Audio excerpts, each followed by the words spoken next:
ଗୁପ୍ତ ରୁମ୍ର କବାଟ ଖୋଲିବା ପରେ ଅନିକା ଦେଖିଲା ସେହି ରୁମ୍ରେ ଧୂଳି ଭରି ହୋଇଥିବା ଆଲମାରୀ, ଭଙ୍ଗାରୁଜା ଫର୍ଣ୍ଣିଚର ଓ ତା ମଝିରେ ଚମକୁଥିବା ସେହି ପୁରୁଣା ଡାଏରୀ ରଖାହୋଇଛି।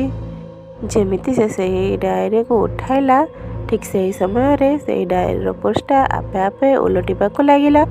ତାକୁ ଯେମିତି କୋଉ ଅଦୃଶ୍ୟ ଶକ୍ତି ସେହି ଡାଏରୀକୁ ପଢ଼ିବା ପାଇଁ ମଜବୁର କରୁଥିଲା। ସେହି ଡାଏରୀରେ ଲେଖାଥିଲା, ଏହି ମହଲରେ କଏଦ ହୋଇ ରହିଥିବା ଆତ୍ମାମାନଙ୍କୁ ମୁକ୍ତ କରିବା ପାଇଁ ଅନିକାକୁ ବାଛା ହୋଇଛି। ଯଦି ତୁମେ ମଧ୍ୟ ପଛକୁ ବୁଲି ଚାହିଁବ ବା ପଛକୁ ହଟିଥିବ, ତାହେଲେ ସବୁଦିନ ପାଇଁ ତୁମେ ବି ଏଠି ବନ୍ଦ ହୋଇ ରହିଯିବ। ଅନିକାର ଛାତି ଜୋରରେ ଥରିବାକୁ ଲାଗିଲା। ଅଚାନକ ସେହି ରୁମ୍ର କବାଟ ହଲିବାକୁ ଲାଗିଲା।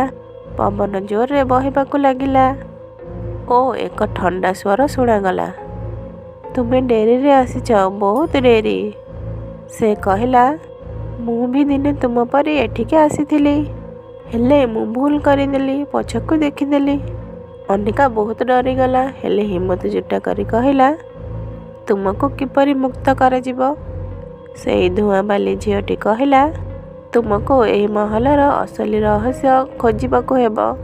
ସେହି ରୁମ୍କୁ କେବେ ଯିବ ନାହିଁ, ଯେଉଁଠିକି ଗଲେ କେହି ମଧ୍ୟ କେବେ ଫେରନ୍ତି ନାହିଁ। ଓ ତାପରେ ସେହି ଛାୟା ଗାୟବ ହୋଇଗଲା ଓ ପବନ ଥଣ୍ଡା ହେବାକୁ ଲାଗିଲା ଓ ସେହି ରୁମ୍ ଭିତରେ ଅନିକା ଓ ସେହି ଡାଏରୀ ରହିଗଲା। ଡାଏରୀର ଶେଷ ପୃଷ୍ଠା ଚମକିବାକୁ ଲାଗିଲା ଓ ସେଥିରେ ଲେଖାଥିଲା, ଏବେ ତୁମକୁ ଏହା ପରର କବାଟ ଅପେକ୍ଷା କରି ରହିଛି।